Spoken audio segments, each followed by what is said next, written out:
Aw bisimila don kibaru kan Kanta Media ale jasiraw kan ka foli lase maliden bɛɛ ma Mali kɔnɔ Mali kɔ kan ka tila k'a ɲin'a fɛ diɲɛ ka cari kosɛbɛ n'o de ka partager Agence Kuba da malidenw bɛɛ lajɛlen tulo kan Mali kɔnɔ Mali kɔ kan olu ka hiji san 2025 a tɔgɔ sɛbɛnw olu daminɛna an minnu b'a fɛ ka taa hiji la k'a ka wuli joona a ka senfa ka se Agence Kuba voyage ma Gadan o bɛ nɔnɔmugu Gadan kofɔ ani a produit tɔw bɛɛ lajɛlen dala dumuni ɲuman produit Gadan do a bɛ sɔrɔ Mali fan bɛɛ an filɛ don min ko bi ka ladɔnna k'a fɔ furancɛla fanga maa ɲɛma General Azimi Koita karido a sera Buguni mara la ka sanga ni Mali ka dugukolo nafamanba dɔw olu dayɛlɛli kɛnɛ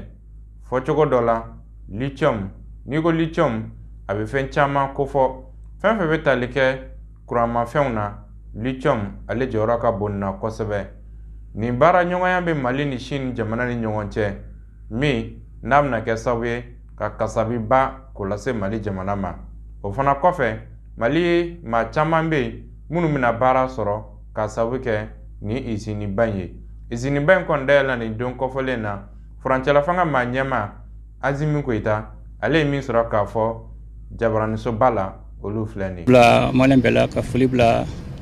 Buguni n'a lamini bɛɛ la k'Ala barika da Ala min y'a to an ye bi don ye bi an bɛ kɛnɛ min kan bi n'o ye Gulamina mine de lithium an b'o kurumukali la an b'o dayɛlɛ bi nin baara in sabatira Ala ni Malien ka laɲini hukumu kɔnɔna la ni ma laɲini k'a fɔ ko ka jamana dugujukɔrɔfɛn nafolo o ka kɛ jamanadenw sago la o de hukumu kɔnɔna an ye wulikajɔ caman kɛ mun b'a to ka gafe kura dilan gafe min b'a to jamanadenw ka laɲini bɛ sabati o kɔnɔna cogo min na ani chinois ye bɛnkanko la Ala barikala bi o kɛra latigɛ ye an bɛ foli bila jamanadenw ye hukumu kɔnɔna la ka foli bila Buguni n'a gouverneur a maire ana chef de village ana ladatɔ mɔgɔ bɛɛ lajɛlen a bɛna fɛn ma yɛlɛma an ka sɔrɔ hukumu kɔnɔna ani jamana ta ɲa ni jamana yiriwali hukumu kɔnɔna la n'i y'a jateminɛ miliyari 680 o kan ka sɔrɔ musaka bɛɛ la o musaka ninnu n'u y'u ka feere kɛ ka ban u b'o wari lasegin na Mali bangiw la o b'a to an ka jagokɛlaw olu bɛ se k'u ka baaraw kɔntinɛ n'u ka baara k'u ka baaraw kɛ ka ɲɛtaga sɔrɔ hukumu kɔnɔna la bangiw wari bɛ circuler mɔgɔw ni ɲɔgɔn cɛ a bɛ circuler baarakɛlaw ni ɲɔgɔn cɛ o b'a to fɛn caman bɛ se ka sigi an ka jamana kɔnɔ fɔlɔ o de tun tɛ kɛ fɔlɔ n'u tun ye fɛnw feere ka ban u tɛ lasegin an ka jamana kɔnɔ o bɛ tun bɛ kɛ waleya min b'a to wari bɛ dɛsɛ an ka bangiw la mais ni mun bɛna kɛ sisan ni miliyari 680 n'u ye feere kɛ ka ban u bɛ segin an ka bangiw kɔnɔ o b'a to an ka jagokɛlaw u bɛ se ka baara caman kɛ hukumu kɔnɔna min b'a to jamana bɛ yiriwa cogo min na o fana tɛmɛnen kɔ nafa dɔ kan ka sɔrɔ a la n'o bɛ bɛn miliyari 71 ɲɔgɔnna ma n'i y'a lajɛ 100 sira la o 30 u bɛ di jamana ma 5 o bɛ di an ka kɛnyɛrɛyew ma o bɛɛ b'a to an ka jamana a bɛ se ka yiriwa cogo min na ani n y'a jateminɛ fana contenu local n'o ye sariya dɔ n'an y'o ta o b'a to baara fɛn o fɛn kɛ minɛn kɔnɔna la minɛn fɛn bɛ se ka sɔrɔ Mali la yan Mali opérateur économique olu de bɛna n'o minɛnw ye a bɛ se ka kɛ ciment ye a bɛ se ka kɛ carburant ye a bɛ se ka kɛ tôle ye fɛn fɛn bɛ n'a bɛ sɔrɔ Mali la olu bɛna n'o ye olu bɛna n'o fɛn ninnu ye mun b'a to baara bɛ se ka kɛ cogo min na n'i y'a lajɛ wari tɛ jɔ fo miliyari 400 ɲɔgɔnna ma donc a welewelekan bila an ka opérateur économique ma ko so filɛ a boli kɛnɛ filɛ u ko jija nin ko in a da kana to an na o tɛmɛnen fana kɔ n'i y'a ye min fana kan ka baara dɔ kɛ mun b'a to Buguni n'a lamini bɛ yiriwa cogo min na o hukumu kɔnɔna la miliyari 25 o labilalen don baara kama o bɛ se ka kɛ ekɔliso jɔli ye o bɛ se ka kɛ an ka kɛnɛyaso jɔli ye o bɛ se ka kɛ siraw dilanni ye o bɛ se ka kɛ kuranko ɲɛnabɔli ye mun b'a to an ka duguladenw bɛ se ka lafiya cogo min na nin kɔni bɛ kɛ sababu ye ka dɔ b'a gɛlɛya la a tɛna bɛɛ ban pewu mais a bɛ caman bɔ a la jigiya don u bɔra ka fɔ n sisan ko denmisɛnnin 2000 ɲɔgɔnna o bɛ ka baara kɛ yan n'i y'a jateminɛ o bɛɛ ye dɔ ye o tɛmɛnen fana kɔ an ka kɛnyɛrɛyew kan ka baara min kɛ ni an tɛla ka chinois ninnu ye ni miliyari 400 bilalen b'o baara kama o b'a to minnu bɛna ni carburant ye ka ciment san ka tôle san o bɛɛ bɛ kɛ sababu b'a to baara bɛ sɔrɔ mɔgɔ dɔw ye baara kuntala surun ani baara kuntala jan o fana tɛmɛnen kɔ u kan ka dɛmɛ min don dugu Buguni n'a lamini na mun b'a to Buguni bɛ yiriwa cogo min na an lamini o kan ka bɛn miliyari 25 ma miliyari 25 la ekɔliso kan ka jɔ o la sira ko nga glola ani mi kuran kul be nga nabo ko nalla do bedwe ke sababu mi to barako ben ka to mena munu be bara suru nusro ani ka bara kontala jansro ali bi ambe foli ko okum ko nalla be foli fana bla ministre min ani ministre financier wolu nga wiliga jato be ni ko ngara latikay ka funa fana sisa bara de bubulo sisa ku aklito jamana donga akela ni bara dam ne fewta bani ali bu ku aklito jamana donga akela mato jamana donga ake obe sabati to mena ani katla malion fo ka muyunu ka sabala da ko ni bara fen ba ke bi ni ba ke muyuni sabali kon nalla ni gelabe mangambe ni bara sisa ke ali bi akaka ngo fuli bla jamana de mela jeli o temene ko fana me fuli bla antel la kan ne shinon sutum to ko ganfi ani katla fuli bla shin jamana be nanulu be janwala bi ere ka boli la shin ani kan ga janwaya kala ile sanfe ka ke niveau stratégique ori atu ni bara be ngara ali bi ambe fuli bla malien be la jelna bara robe ko fe kana nala sunama sima bi nyana bo me bo kuma la noy ka sangani yurugu ani dungo juguya ka fara bingali mbeke manfiun kan kerenkena chewe walma muso demseni walma makoro nurumbe bingali mke ka nyesi nyongoma ani nga fara yurugu kan Mamadou Gakou alewe nyefolike ka sanga ni koima Mohamed Gakou le projet l'ISEC Nyamaka Dangaï. La Djeng me boli d'abord 16 jours d'activisme contre les violences faites aux femmes et filles au cadre de Konnala. Donc, on est partenaire technique et financier. On a partenaire nommé Noé Démocratie 101, on est FENACHFA, au lieu de en solliciter, comme c'est que demain, on a activité réalisée là. Bamagoni Kouligoro Kounou. Aïwa, ni y a un projet projet d'appui à la lutte contre la corruption pour réparer l'égalité des genres. On est resté belebele doye mouye. Oyega muso ani bugotigu joro gelea kosebe yurugu kelela. Niko yurugu ibe les violences basées sur les genres fo. Donc au-delà une organisation fait baraka ñogon fait. Bekelu no ka insérer au mandat la lutte contre la corruption pour réparer l'égalité des genres. Donc nous nana nini hakilina nunue munu mesega dankari dansigi yurugu ni kewale jugu mege musola on ba nyira yo kono naturellement wa on te sengé au kokoroma dondol la donc abene ngana ke coutumière parce que ces jours d'activisme ça on ça ou activité proposées à ma financer donc on reste sigi pour belebele de ni donc ni activité proposée ran au hukum konnala naturellement on va accepter au financer ni ko toujours na conférence est facteur chama fois Amé Jamana Monobi à Dogolente Mogolago, on n'est pas très stable. On traverse une crise multidimensionnelle. Donc, ni Mogo Tolo Yerema, ni Kololo Chamaye. Donc, on peut se faire une violence. Crise ou ni na conférence à Fochou, la crise nous. Mogo tout Yerema. Bon, impunité Fenebala, ni Mogo Moumena à Kouna, Route Nyangi. Obéa à Sababu Dowi. Donc, on met Woule Dake. Jamana uka sharia kisenya na mauta parce que sharia kisere kerengrelente violence basée sur les genres kama sharia kiseta mim sega dankari akola ola ni mo munu kera yera awalo la fene uka nyangi uli nyangi ni mnaka tivmane ni dangali ware mamunu soro lu sega sauma on est attaqué directement mais un partenaire oui au doit démocratie 101 au doit FENACHFA amu référencé gata au niveau là au fene se blagata niveau euro là il n'a pas one stop center ou non politicien là pour la prise en charge holistique des cas de VBG. Donc association euro chama mais non le sega référé euro mon fene là. On rega projet sigilé ministre so fla de bega encore roma dondo. Au folo e ministre so miachine no sharia oma. Flana e ministre so miachine no muso ni famille ni demsenuma. Donc comment ñoga ban ñoga ci parce que ministère de titel lo am activité organisée ñoga fait. Albi activité là ou organiser le no mais malheureusement ou inviter le no. Mais malheureusement ma segana. Donc comment ñoga ban ñoga ci ko sebe. Molo le gam me muso ma folo o de niya me wa fo chukuma ko ga wara na ndeme ga wara fa ga sora ko lo bi bulu. Donc ni mo mun kera victime o kana maloya. Bana dogolen te furake ko wuli ga se mawo ma mun ma nya don pour que absega dabla chukuma. Ka wule dage chew fenema. Cɛ minnu bɛ nin waleya ninnu kɛ k'a dɔn nin tɛ cɛ danbe ye muso tɔɔrɔli ani muso tɔɲɔni o tɛ cɛ danbe ye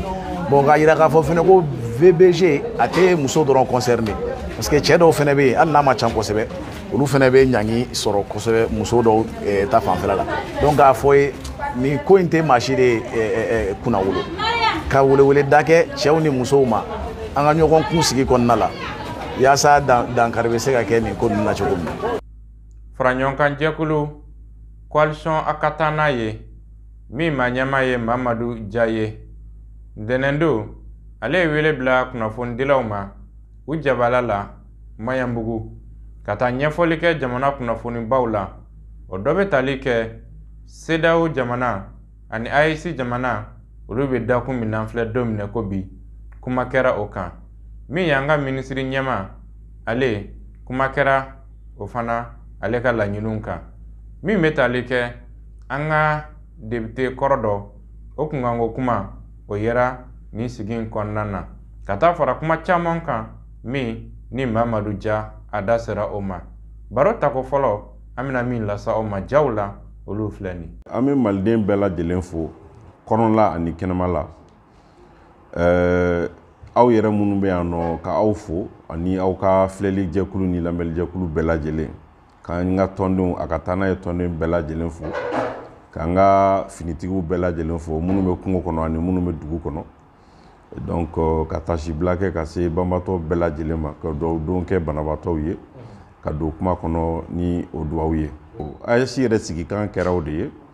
N'an b'an kɔfilɛ dɔɔni an b'a ye président capitaine Ibe y'a fɔ a ka interview ba in na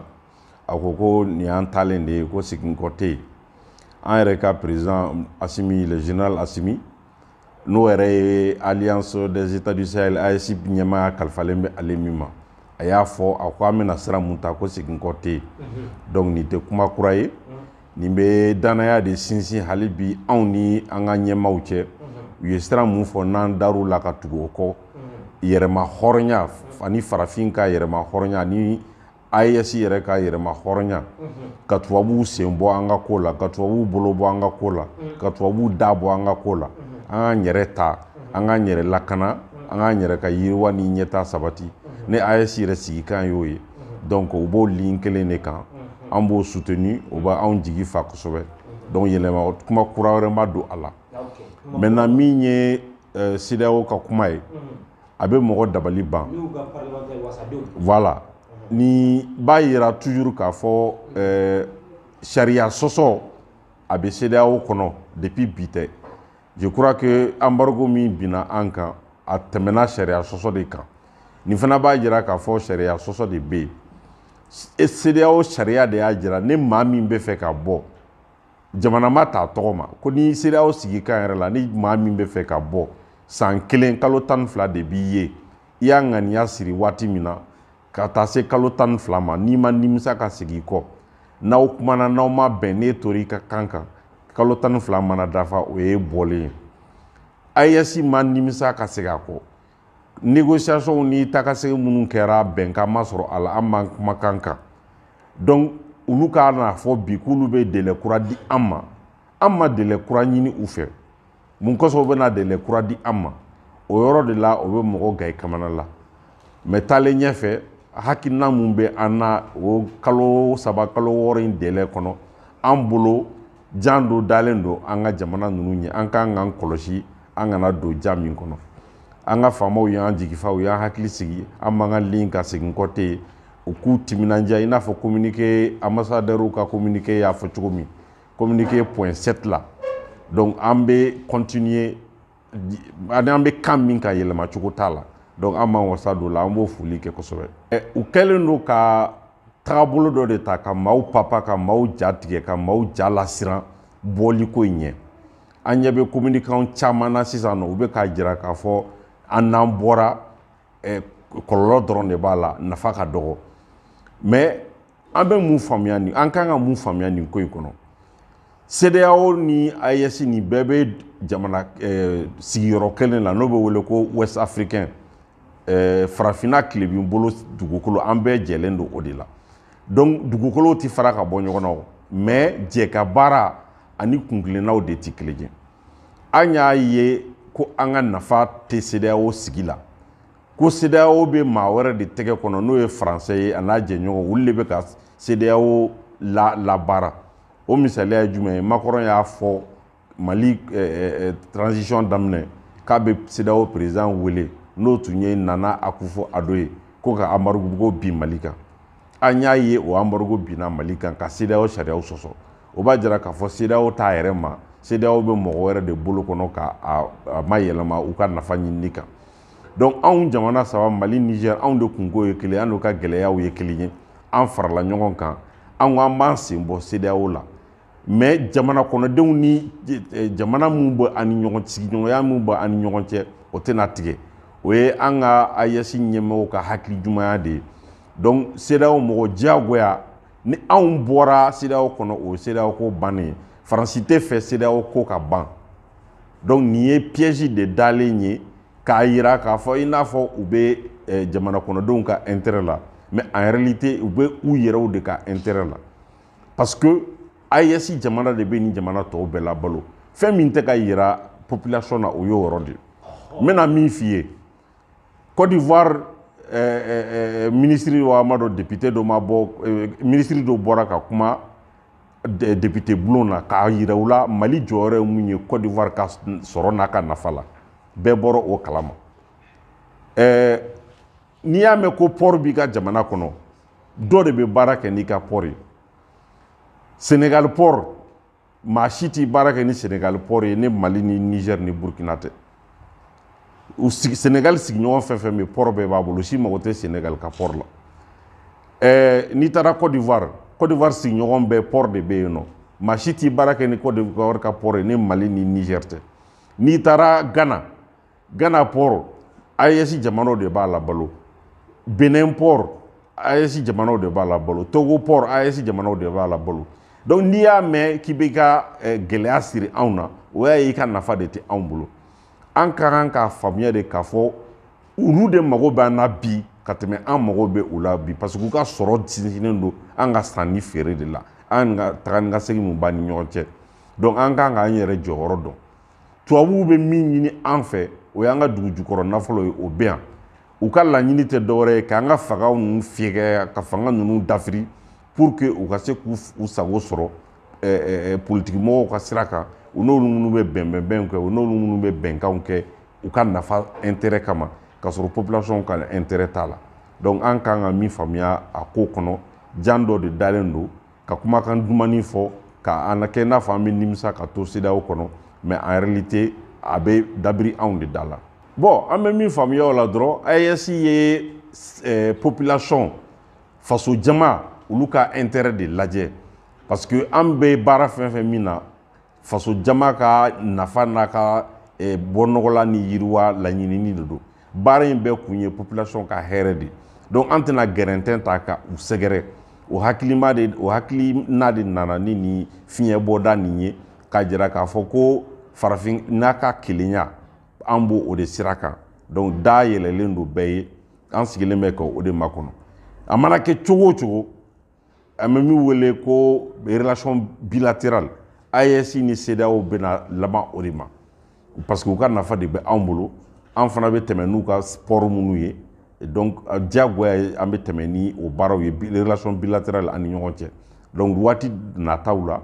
bɛɛ k'i yɛrɛ ta maintenant ni bɛɛ y'i yɛrɛ ta bɛɛ b'i dama dɔn maintenant an kan ka se ka minnu dilan ani ɲɔgɔn cɛ an bɛ sigi ka kuma o kan mais population kɔni fiɲɛ bɔda kɛlen don anw kɔni ka côté la population ka taga ni ka segin na ni ne bɛ dansigɛ bi don kibaru la Kanta Media ale jasiraw kan a bɛ foli lase maliden bɛɛ ma Mali kɔnɔ Mali kɔ kan